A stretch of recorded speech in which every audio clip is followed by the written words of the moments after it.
another aspect that we haven't covered here, Angie and Jim, is when Schaeffer got convicted in this false trial, that they sent him to a secret prison. Mm-hmm. It's a CMU prison. Most people don't even know they exist. There's one in Terre Haute, Indiana, and one in Marion, Illinois.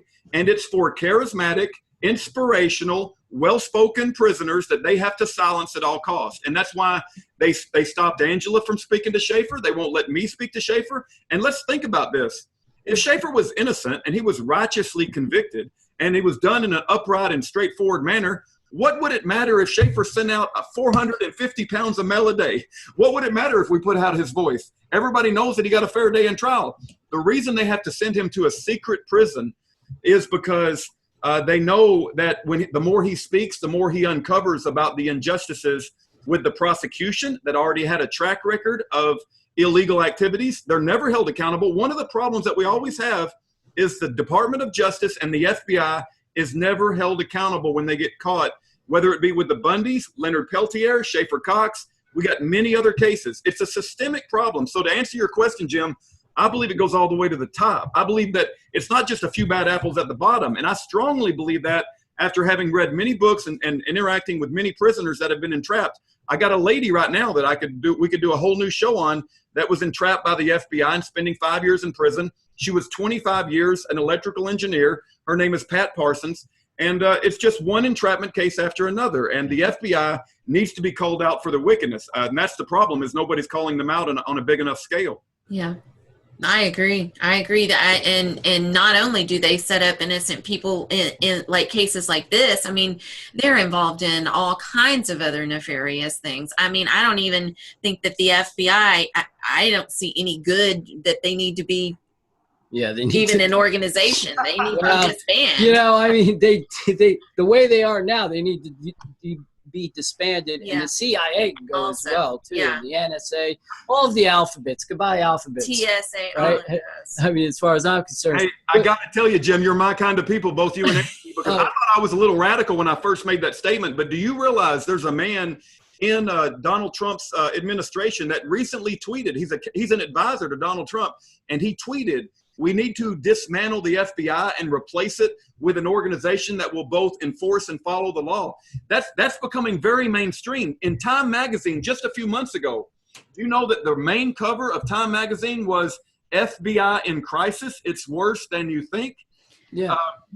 Right. I know I go on and on, but National Review is another highly respected. Huffington Post. There's been articles written about the corruption within the FBI. We've got to call out as a people, get rid of that organization. Just get rid of them. Yeah. It all needs to be revamped. I mean, we're finding out the same thing is happening in the family court system. It's just as corrupt or even more corrupt. It's unbelievable. I believe the numbers that I saw recently was that only about 20% of the United States trust any agency of the government. Amen. Amen. So I'm wondering. Yeah, I'm sorry, Rudy. I was going to say, I'm wondering if the same thing happened to us as far as gagging us from or preventing us from speaking with Schaeffer, because he had sent an email or a request to contact us, and we said, yes, fine. And he hasn't gotten back to us. So, and I know he was really excited about talking to us. And I know we can get out there too. And I mean, I don't know if you are with us on Twitter, but if you are, I'm sure you probably saw Bill Fulton trolling us and threatening us and telling us that he has filed a complaint with the DOJ against us for trying to contact Schaeffer. Well, yeah, and we're going to get this story out, and people know that. We're known. We had 70,000 subscribers, and we got suppressed by YouTube. They shut us down. They suspended our account. Let me share with you guys real quick. And Bill Fulton, to call him a Benedict Arnold is like an insult to Benedict Arnold. I mean, Bill Fulton is one of these guys who takes advantage and is an opportunistic. He's a liar. We've caught him in so many lies. It's absolutely insane. But he did threaten the life of Schaeffer Cox as an FBI informant. He destroyed evidence. He definitely works for, the establishment to cover the wrongdoings. But there's another man you guys probably need to be aware of, and that is Bryce Matthew Quellar. He ran a YouTube channel called Fisher of Men. He had well over 200 million views. Wow. Very popular on YouTube. And anyway, he's sitting in a maximum security prison right now. because he made a video, that called out Satanists and other people in government that he thought needed to be held accountable. And he did not do anything except exercise his freedom of speech. And so because you do have a big audience and you have work to build that, that's not something that happens by accident. That comes through a lot of work on your part, a lot of following up, and a lot of effort. They don't want Schaeffer to talk to you. And I want Schaeffer to talk to you. I want Schaeffer to talk to anybody that will listen to his side of the story and not just read a Southern Poverty Law Center article and move on. Well, Southern Poverty Law is not our friends. We are not fans of them by any stretch of the imagination. Well, and then I went on to your channel and you're 1776, right? What is the name of the channel is? Yes, sir. Yes, sir. Lone Star 1776. Lone Star 1776. And I think you have like 17,000 subscribers or something. And you had done a series on Schaeffer Cox. You had like 100 views. That's like that's unbelievable. I'm like, you are definitely getting shadow banned on that. No doubt about it. Let me share with you guys. We have over 1,000, with the help of Angela and many others. We have over 1,000 videos. 1,000. Think about that. Let that sit in.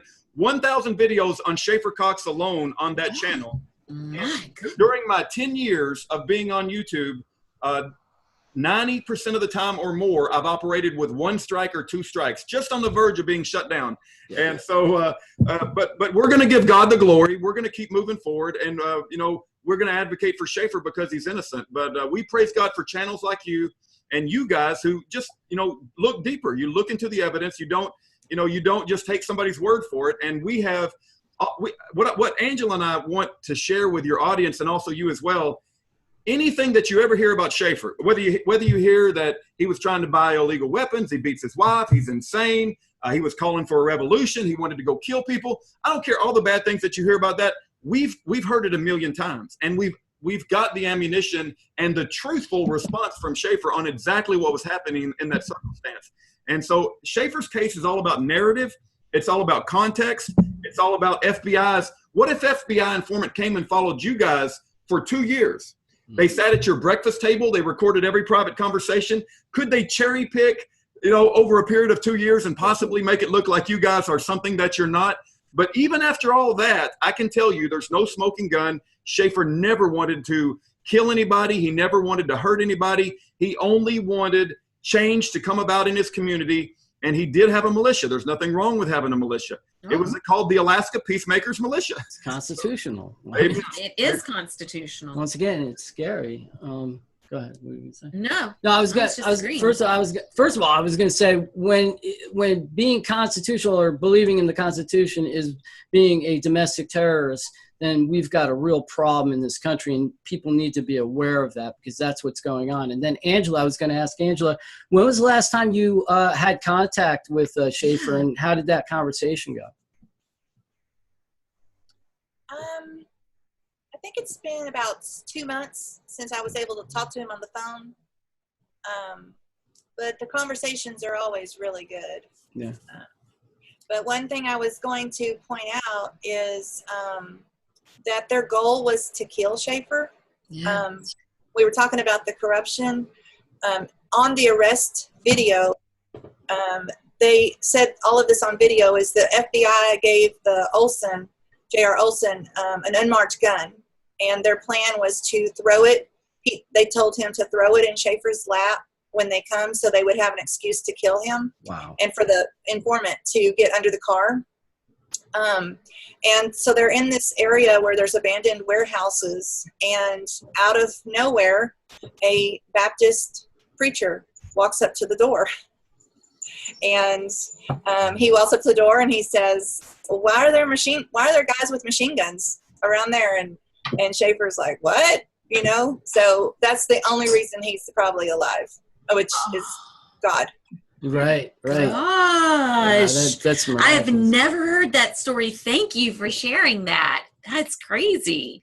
So he's keeping his spirits are high. I mean, and we got to get this story out, guys. I mean, even more. I know that they're going to try to suppress us. They're already starting to do that. I think they realize that I've got the backup channel back up, and we're starting to gain traction again. Yeah, so. they know. But the cool thing is now we have a Roku channel, and they don't seem to, pull channels down for reporting the truth and stuff on there. So that's cool. We can go ahead and get it out there. So what do you think about the Trump administration? You think that he's supportive of the Constitution and people like Schaeffer? Or what do you think about because if not, what are we going to do about this? Is this directed to me or Angela? Whoever wants to. Anybody. Both. Go ahead, Rudy. Yeah, okay. Well, when it comes to the Trump administration, I'm just going to say that on Friday, September the 16th of 2016, Trump got in front of the cameras. I don't know if you guys remember, and he had a bunch of veterans behind him, and he said, "Obama was born in America. Let's move on." Okay, I was a very big part of the birther movement at the time. Terry Lakin went to 6 months Fort Leavenworth prison, standing up for the birther issue and the eligibility of Obama. So I'm very disappointed in Trump that he said that on camera. But having said that, he did just pardon the Hammonds. Right. Yeah. So having said that, I'm going to let Trump, be Trump, and I'm going to keep advocating for Schaeffer. I'm not really sure, and I don't consider myself like Trump yes man or a huge Trump supporter. I just want political prisoners in America. I want people to know about them, and I believe the FBI needs to be abolished, and we need our criminal justice reform to happen in this country. But as far as getting the word out on Schaeffer and his spirits, Schaeffer is a fighter. There's multiple aspects to Schaeffer that we can all consider as we have a show about Schaeffer Cox. One aspect is the innocence of the man and how innocent he is of the charges. And we can focus on that. In addition to Angela saying they wanted to kill him, I would also like to add that the FBI went to help me out, Angela. It was a military base. I forget the exact name of it, but there was a military base where Schaeffer and his family went to seek asylum because he knew that he was being targeted by government. He went to the military asylum. He had a conversation with them. The FBI shows up immediately after Schaeffer leaves the military base. They ask for the cameras, and one of the military policemen, I believe his name was Stephen Gibson, and this is in the trial record, he said that the FBI man who came to get the tapes said that when we go for Schaeffer's kids and he tries to defend his kids, that'll take care of the Schaeffer Cox problem. Yeah. All right, this is Rudy Davis. It's September the 22nd, the year 2016. What you're about to hear is trial testimony of military policeman Stephen Gibson. He worked at Fort Wainwright, and he experienced the feds coming into the Fort Wainwright after Schaeffer visited that fort military establishment with his family in order to seek asylum. So after Schaeffer left, the feds showed up and they had a discussion with the people at the military base, and they asked for video footage of Schaeffer Cox. And military policeman Stephen Gibson worked at the front desk. At the time, he didn't know Schaeffer at all, but he testified what the feds said. The feds said that when OCS came to get Schaeffer's kid because of a so-called domestic abuse charge, which I will address in a video because I found the pictures of his wife's neck, there's absolutely no abuse whatsoever. Schaeffer has told me about what happened. And anytime they talk about Schaeffer's domestic abuse, that is a trumped-up lie from hell. I've got the proof that's going to be coming out real soon. So don't believe anything about Schaeffer Cox as a wife beater. That's an absolute lie. But here's what happened. The feds showed up at this Fort Wainwright, and they told MP military policeman Stephen Gibson that Schaeffer was crazy, and that when when OCS tried to come take his kids, that would end the Schaeffer Cox problem because Schaeffer would probably try to use force and they would just kill him. Now, you're going to hear this testimony from MP Stephen Gibson from trial, and I had to order this from the Alaska court system. It took a long time to get here, but it finally arrived. Here's another piece to the puzzle that you guys need to be aware of. You guys know that I received a hard drive with a terabyte of data.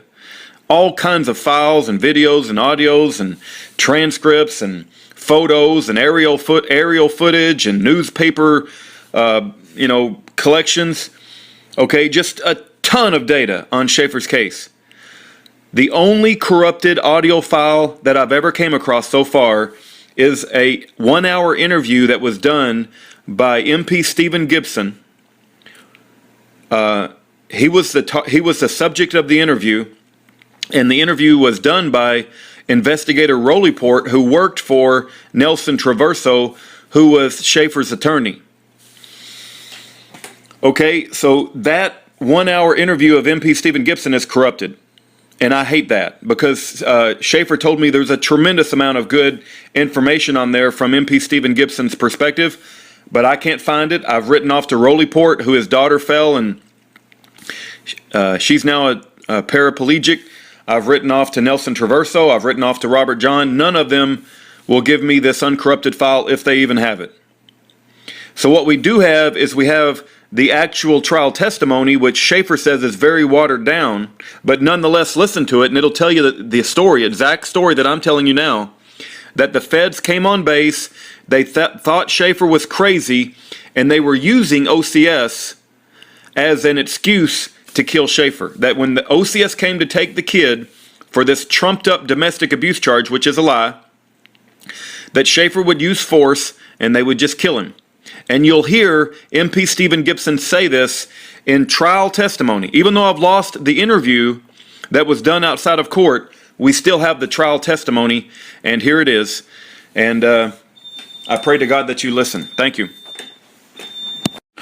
Oh, one other thing I forgot to add. All the motion detectors were buzzing around here. Anyway, so not only did MP Stephen Gibson go talk to Schaeffer after the feds came and said that they were going to use OCS, Office of Children's Services, to kill Schaeffer, but you also have a meeting on February the 19th where it's talked about that Aaron Bennett and Bill Fulton want to kill Schaeffer.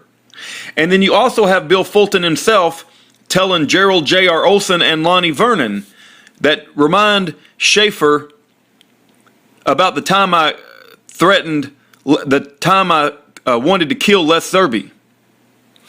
Okay, so you got Bill Fulton sending death threats to Schaeffer Cox. You got Aaron Bennett sending death threats to Schaeffer Cox.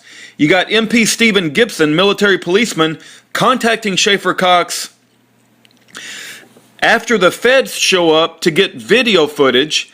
And MP Stephen Gibson, who doesn't know Schaeffer Cox, but he just contacts him out of the blue and says, oh, by the way, Schaeffer, when you came and visited the Fort Wainwright today, the feds showed up to get the video footage, and they said that if you try to use force to protect your children, they're going to kill you, and that'll fix the Schaeffer Cox problem. Do you understand now that Schaeffer Cox is operating under the mindset that people want to kill me? And yet, Scrocky gets in front of closing arguments and paints a completely different picture and says there's no reason to believe that Schaeffer thought his life was in danger. When if you look at the evidence, it's very clear that Schaeffer Cox thought his life was in danger. So here's the testimony of military policeman Stephen Gibson. I did. Was he there by himself or with somebody else? No, he had come with his wife, his son, a couple of one or two other individuals that I didn't recognize. He came into the station to speak with the provost marshal. This was not during my shift. It was I was alerted about it after coming into work. I worked the night shift. He had come in during the day. I saw it on video. I'm sorry to interrupt. If the witness could be instructed to limit his answers to the scope of the question. Yes. Yes, try and do that. I think we're beyond the question here. Okay. Well, he was, and into hearsay. okay, where you were informed of that he had been there during the daytime. Objection calls for hearsay. I saw it on video footage. Oh, well, You have personal knowledge. this answer may stand. Go ahead. Okay. So you saw it on video footage. I did. Okay. I recorded. Okay. Do you know what the purpose of do you know why Mr. Cox was there on post? He was a civilian. Why was he there? Do you know? Objection. Sustained. Was there anything? Did you have any contact with anybody there regarding Mr. Cox, somebody who wanted something about Mr. Cox. Yes, the FBI came in, and the federal marshal came in while I was on shift. He came in, he showed me his badge, and he told me that the FBI came in earlier and got a copy of some footage of Schaeffer Cox, his visit when he had come in, and he requested to have the same footage that had been given to them. So I consulted with my supervisor. They said that it wasn't a problem, and they allowed the federal marshal to come into the station, and they proceeded to burn a copy of the footage for him. Okay. Did something transpire while you were present? Did you have a conversation with one of those federal officials? I did. I talked with the federal marshal. While he was there, a couple patrols came in as well, and they were having a little difficulty with burning the CD for the federal marshal.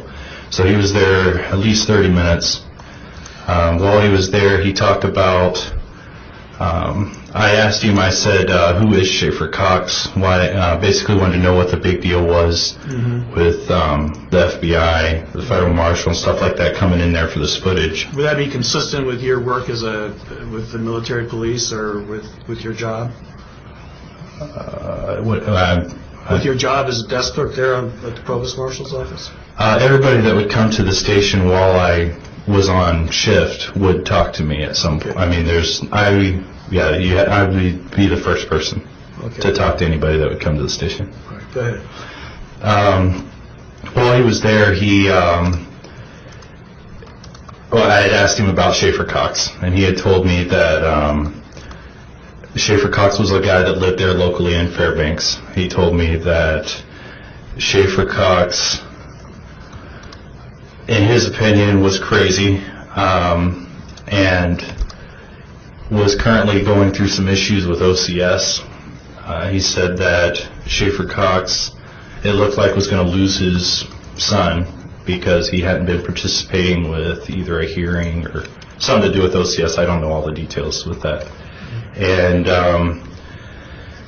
his exact words were that with some of the issues that have been going on with Schaeffer Cox, that the OCS issue actually may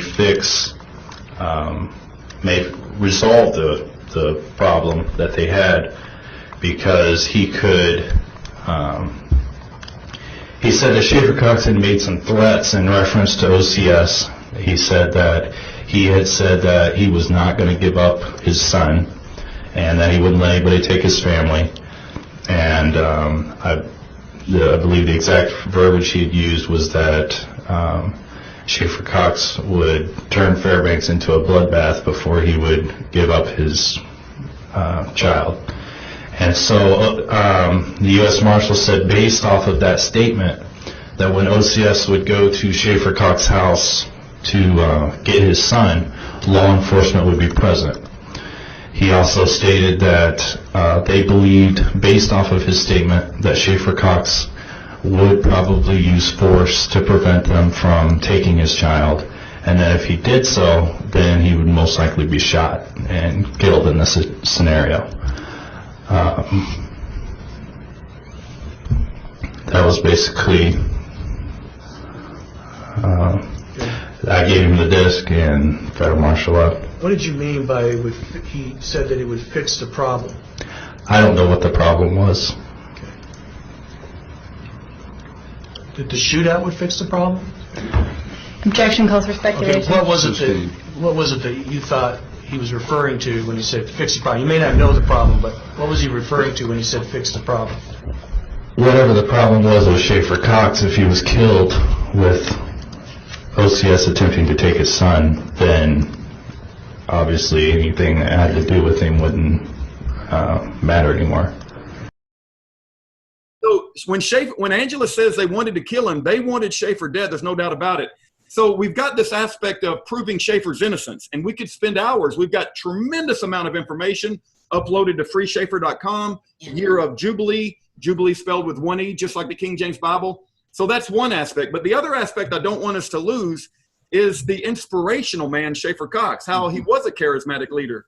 Watching the solution speech in Montana, reading some of his writings from prison, how he wrote about the last hunting trip he had with his son before he was thrown in prison. It'll bring you to tears. This man really is like a Victor Hugo or a Theodore Dostoevsky of our time. He really can write a writing, and when you read it, if you're not crying, there's something wrong with your humanity. He reaches out to you, and he talks about the human soul and human liberty in such a way that it will inspire anybody who listens to it. And I think that's what's touched Angela. It's certainly touched me and my wife. It's touched hundreds of others. And when we look into the case and we realize how he was targeted and set up and entrapped, lied about, it's just an absolute travesty. And we're going to keep advocating for him. And, you mentioned getting the word out. One last thing I'll say, Schaeffer's story has been on John B. Wells with Caravan to Midnight. Mm-hmm. He's been on Joyce Riley, the Power Hour. He's also been with Daniel Brigman, the Power Hour. Joyce is now passed away, God rest her soul.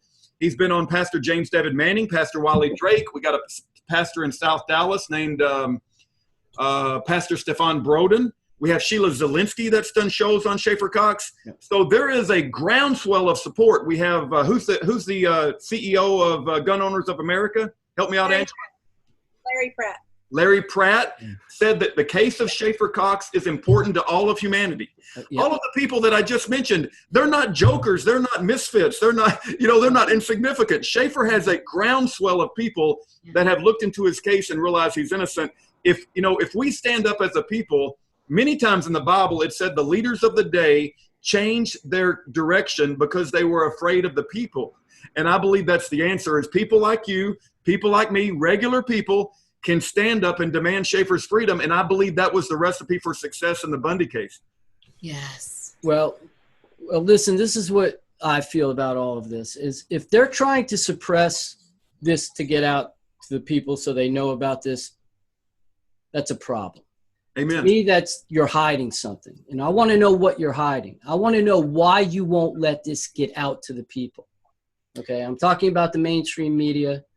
I'm talking about the Googles and the YouTubes and the Facebooks and the Twitters. And the Bill Fultons. As soon as he started threatening that he was reporting us to DOJ, my immediate response was, what are you hiding? What are you afraid of? Amen. What did you do? Right? We're not talking about an insurrection here. We're not talking about everybody wants to attack the government. We want to overthrow the government. What we want to do is we want people to be able to have their freedoms. We want to be able to enjoy the Constitution of the United States, yes. The greatest law of the land. What this country was supposedly built on. Right. Why are we not still standing on that?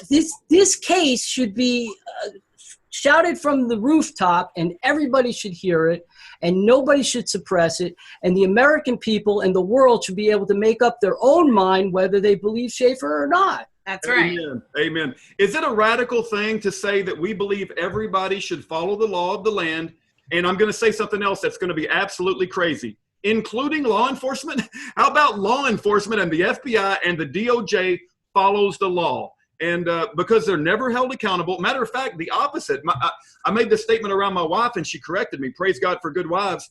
But I said, baby, they never get held accountable. They never get held accountable when they do it. She said, it's worse than that, Rudy. She said they get promoted. Yes, yeah. They You're sure right. do. Very good point.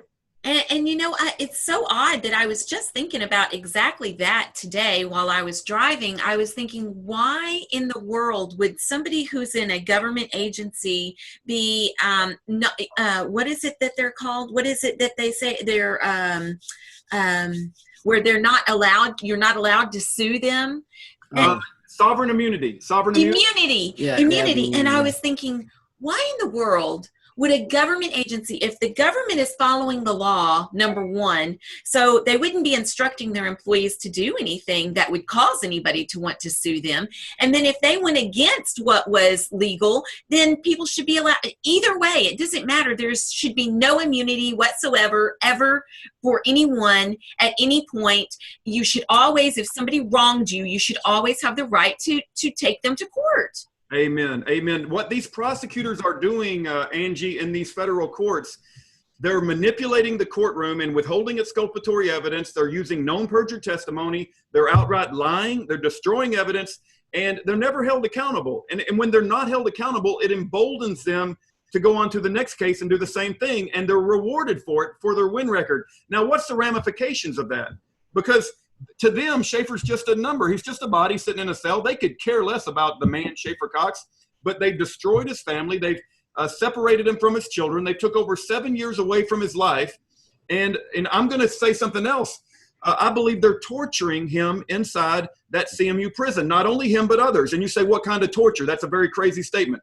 I'm talking about cases of sleep deprivation where they don't let you go to sleep. I'm talking about strip searches where they humiliate you and do all kinds of humiliating things when they put you on suicide watch. I'm talking about long periods of isolation where you have no other human contact, and that's a form of torture. There's a book called Let Freedom Ring. It's edited by Matt Myers, and it's about American political prisoners. And it talks about 24 points of Chinese thought reform.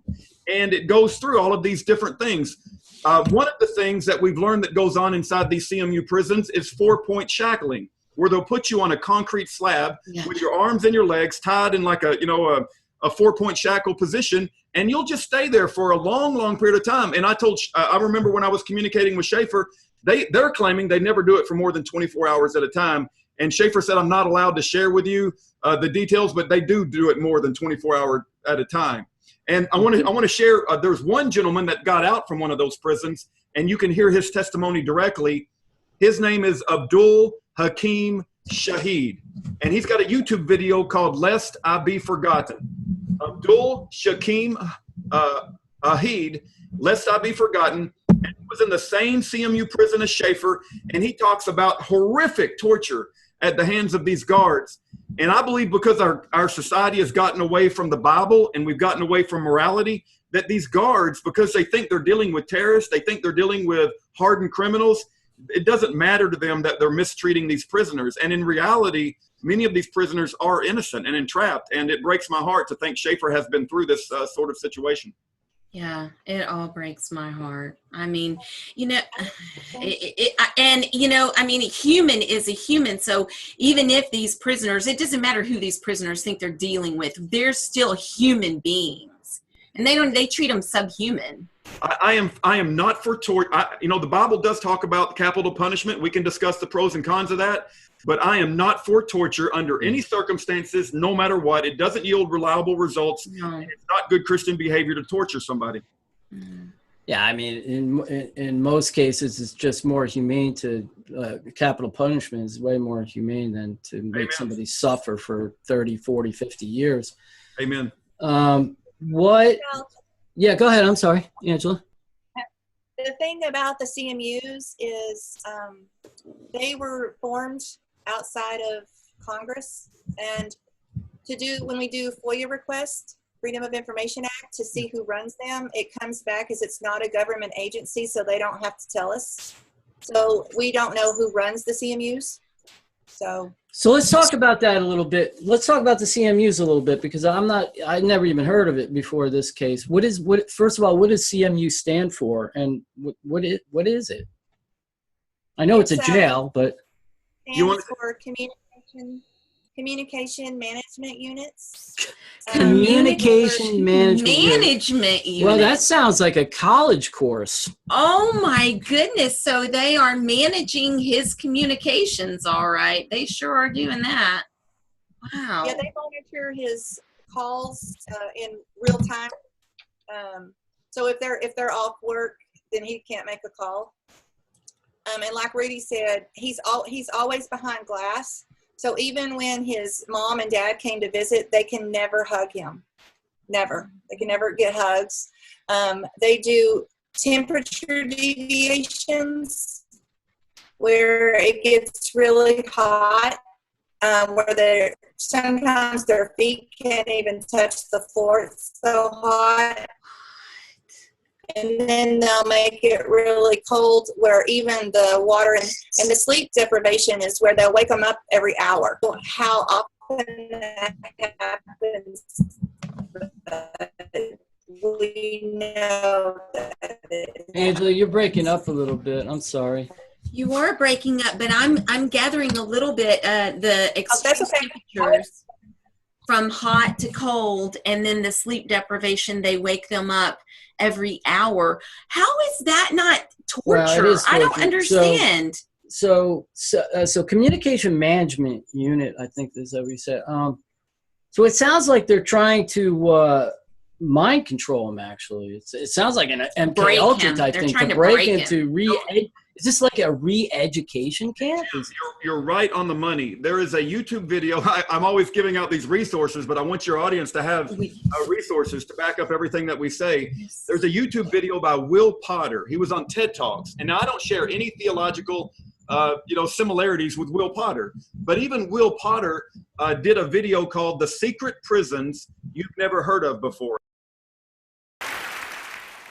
Father Daniel Berrigan once said that writing about prisoners is a little like writing about the dead. I think what he meant is that we treat prisoners as ghosts. They're unseen and unheard. It's easy to simply ignore them, and it's even easier when the government goes to great lengths to keep them hidden. As a journalist, I think these stories of what people in power do when no one is watching are precisely the stories that we need to tell. That's why I began investigating the most secretive and experimental prison units in the United States for so-called second-tier terrorists. The government calls these units Communications Management Units, or CMUs.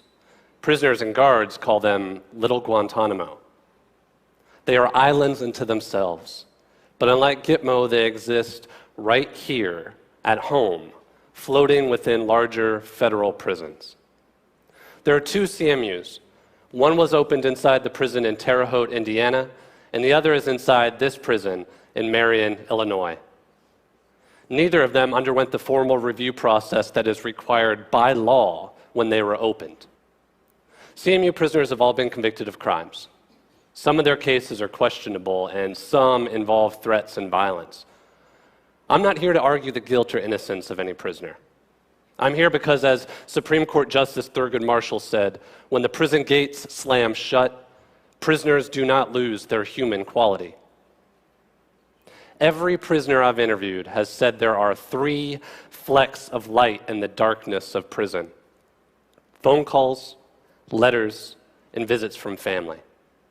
CMUs aren't solitary confinement, but they radically restrict all of these to levels that meet or exceed the most extreme prisons in the United States.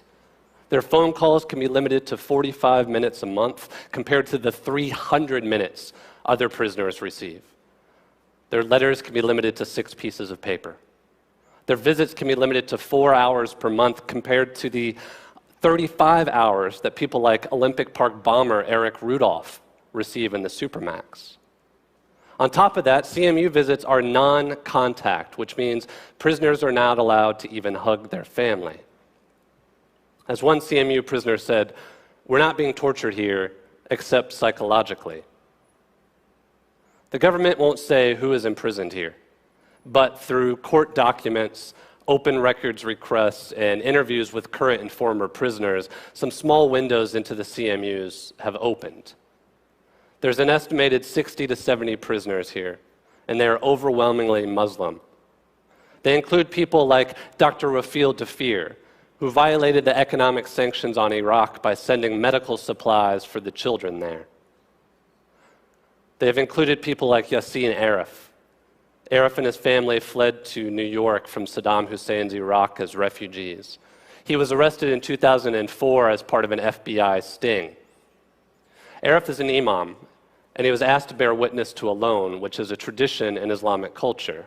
It turned out that one of the people involved in the loan was trying to enlist someone else in a fake attack. Arif didn't know. For that, he was convicted of conspiracy to provide material support to a terrorist group. The CMUs also include some non-Muslim prisoners. The guards call them balancers, meaning they help balance out the racial numbers in hopes of deflecting lawsuits. These balancers include animal rights and environmental activists like Daniel McGowan. McGowan was convicted of participating in 2 arsons in the name of defending the environment as part of the Earth Liberation Front. During his sentencing, he was afraid that he would be sent to a rumored secret prison for terrorists. The judge dismissed all those fears, saying that they weren't supported by any facts.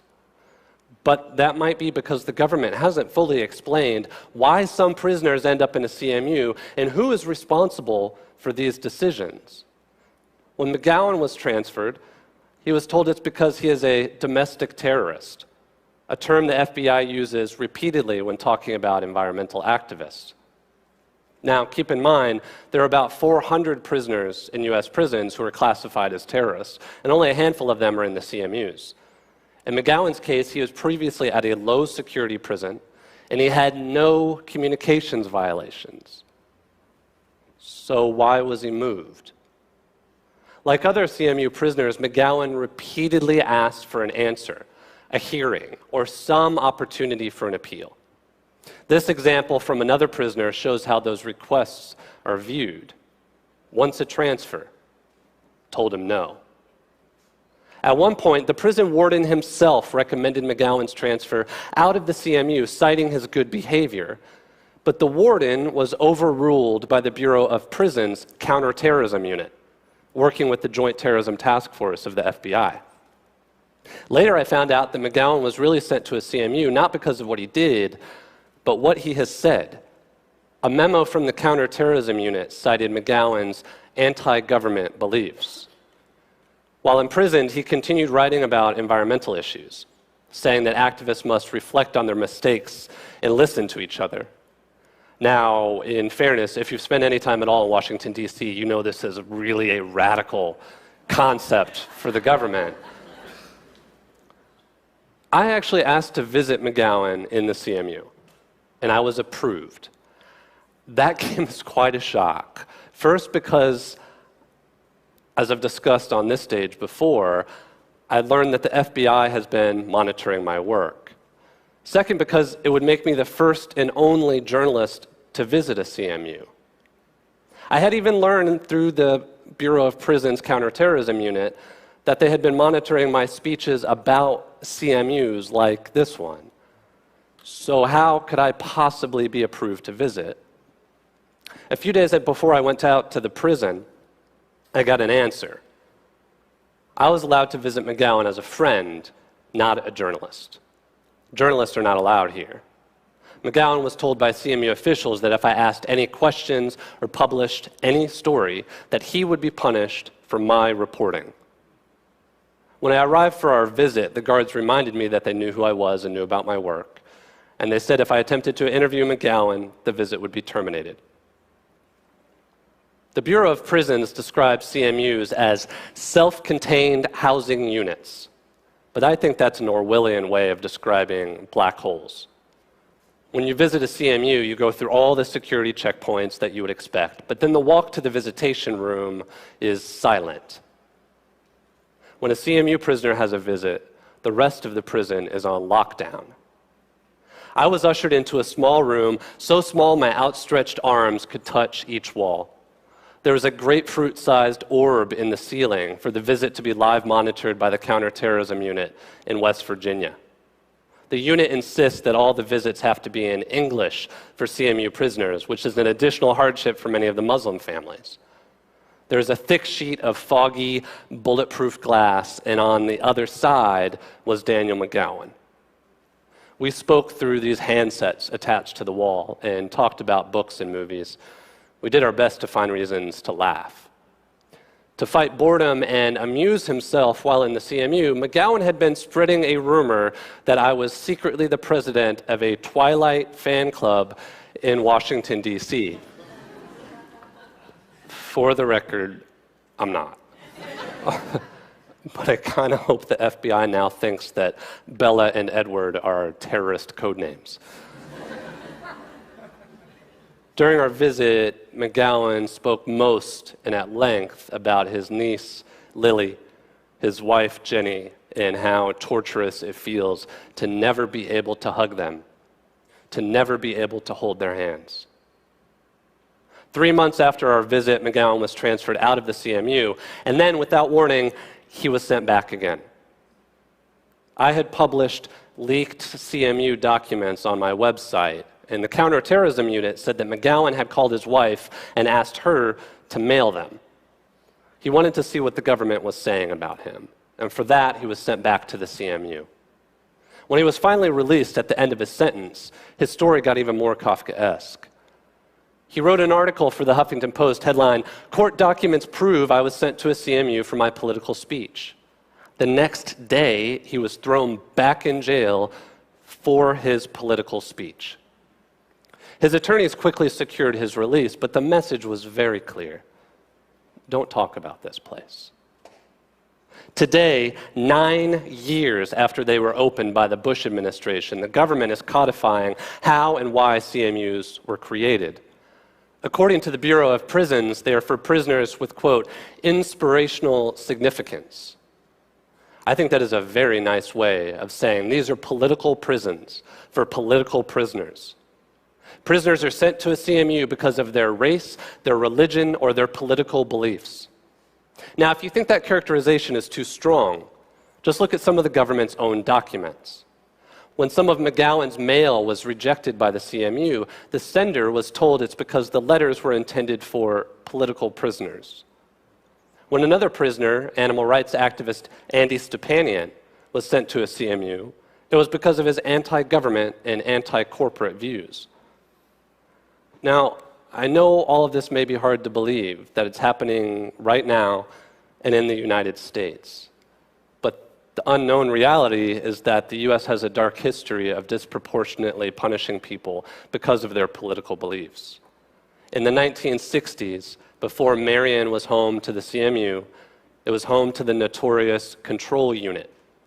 Prisoners were locked down in solitary for 22 hours a day. The warden said the unit was to, quote, control revolutionary attitudes. In the 1980s, another experiment called the Lexington High Security Unit held women connected to the Weather Underground, Black liberation, and Puerto Rican independence struggles. The prison radically restricted communication and used sleep deprivation and constant light for so-called ideological conversion. Those prisons were eventually shut down, but only through the campaigning of religious groups and human rights advocates like Amnesty International. Today, civil rights lawyers with the Center for Constitutional Rights are challenging CMUs in court for depriving prisoners of their due process rights and for retaliating against them for their protected political and religious speech. Many of these documents would have never come to light without this lawsuit. The message of these groups, and my message for you today, is that we must bear witness to what is being done to these prisoners. Their treatment is a reflection of the values held beyond prison walls. This story is not just about prisoners, it is about us. It is about our own commitment to human rights. It is about whether we will choose to stop repeating the mistakes of our past. If we don't listen to what Father Berrigan described as the stories of the dead, they will soon become the stories of ourselves. Thank you.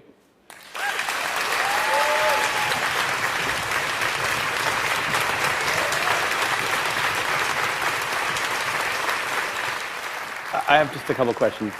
When I was in high school, I learned about the Bill of Rights, the Constitution, freedom of speech, due process, and about 25 other laws and rights that seem to be violated by this. How could this possibly be happening? I think that's the number one question I get throughout all of my work, and the short answer is that people don't know. I think the solution to any of these types of situations, any rights abuses, are really dependent on two things. They're dependent on knowledge that it's actually happening, and then a means and efficacy to actually make a change. And unfortunately with these prisoners, one, people don't know what's happening at all, and then they're already disenfranchised populations who don't have access to attorneys, not native English speakers. In some of these cases, they have great representation that I mentioned, but there's just not a public awareness of what's happening. Isn't it guaranteed in prison that you have right to counsel or access to counsel? There's a tendency in our culture to see when people have been convicted of a crime, no matter if that charge was bogus or legitimate, that whatever happens to them after that is warranted. And I think that's a really damaging and dangerous narrative that we have that allows these types of things to happen as the general public just kind of turns a blind eye to it. All of those documents on screen were all real documents, word for word, unchanged at all, right? Absolutely. I've actually uploaded all of them to my website. It's willpotter.com/CMU, and it's a footnoted version of the talk. So you can see the documents for yourself without the little snippets. You can see the full version. I relied overwhelmingly on primary source documents or on primary interviews with former and current prisoners, with people that are dealing with this situation every day. And like I said, I've been there myself as well. You're doing courageous work. Thank you very much. Thank you all. Thanks for that. Goes through what Angela was talking about, the atrocities that go on in these communications management unit. And Angela is absolutely right. We have a letter from Congress. These two places were put together without the oversight, funding, or proper procedures of Congress. And it's absolutely horrendous. They should not be on American soil. And it's huge. It's just like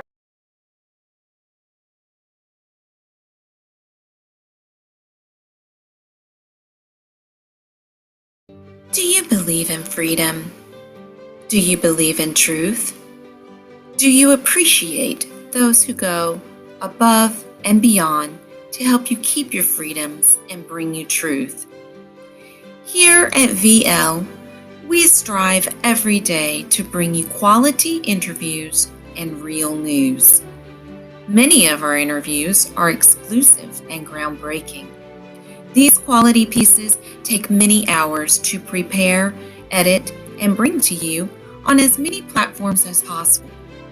If this hard work and dedication is something you would like to see us continue, please consider supporting VL in our endeavors.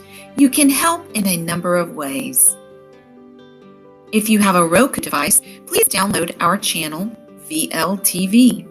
We will soon have a premium option, which will allow you to watch all of our programs ad-free. If you do not wish to pay the $2.99 per month for our premium channel, you will still be supporting us, as our regular VL TV channel will have advertising. If you do not have a Roku device, you can still support VL by becoming a Patreon for as little as $1 per month. You can also help support our efforts by liking and subscribing to us on our website and other social platforms such as BitChute, Facebook, Twitter, Gab, and on our backup YouTube channel. Be sure to like and comment as much as possible. As the social media algorithms continue to stifle us, we need all of the interaction we can get to keep us alive. Thank you for your continued support.